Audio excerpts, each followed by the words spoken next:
जानते हैं शिखर धवन की जो पहली पत्नी थी आयशा मुखर्जी, वो ऑस्ट्रेलिया की रहने वाली थी। इन दोनों का मुलाकात सोशल मीडिया के थ्रू यानी फेसबुक पर हुआ था, जो कि 2012 में इन दोनों ने शादी कर ली। और आयशा मुखर्जी पहले से शादीशुदा थी। जो ऑस्ट्रेलिया में उनका डिवोर्स हो गया था तब शिखर धवन मिले थे। शादी होने के बाद फिर शिखर धवन से 2023 में डिवोर्स हो गया आयशा मुखर्जी का। जब डिवोर्स हो रहा था आयशा मुखर्जी और शिखर धवन का, तो आयशा मुखर्जी यह बोलकर शिखर धवन को डिवोर्स दिया था कि अब कोई दूसरी लड़की तुमसे शादी नहीं कर सकती है कभी भी। और अब शिखर धवन की दूसरी शादी भी हो गई और शादी होने के बस 2 दिन बाद ही कोर्ट से एक फैसला भी आया। कोर्ट से फैसला यह आया कि शिखर धवन को 5.5 करोड़ रुपया वापस कर दो। और जब से यह डिवोर्स वाला केस कोर्ट में चल रहा है उस टाइम से आपको 9% के ब्याज के दर से पैसा वापस करना है जोड़कर। मैं आपको पूरा मामला बताता हूँ। जब शिखर धवन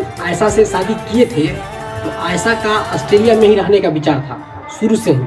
तो शिखर धवन ने अपने पत्नी आयशा के लिए ऑस्ट्रेलिया में ही एक मकान खरीदा। पर जब तलाक हो रहा था तो ऑस्ट्रेलिया के कोर्ट ने यह फैसला सुनाया कि जो ऑस्ट्रेलिया का प्रॉपर्टी है, यहाँ के सारे प्रॉपर्टी का मालिक आयशा ही रहेगी। यह फैसला वहाँ के कोर्ट का सुनकर शिखर धवन इंडिया में आके दिल्ली हाई कोर्ट में केस दर्ज करा दिया। अब दिल्ली हाई कोर्ट का फैसला ये आया है कि जो शादी हुआ था शिखर धवन और आयशा के बीच, यहाँ के रीति रिवाजों से हुआ था, तो यहाँ के नियम और कानून लागू होंगे।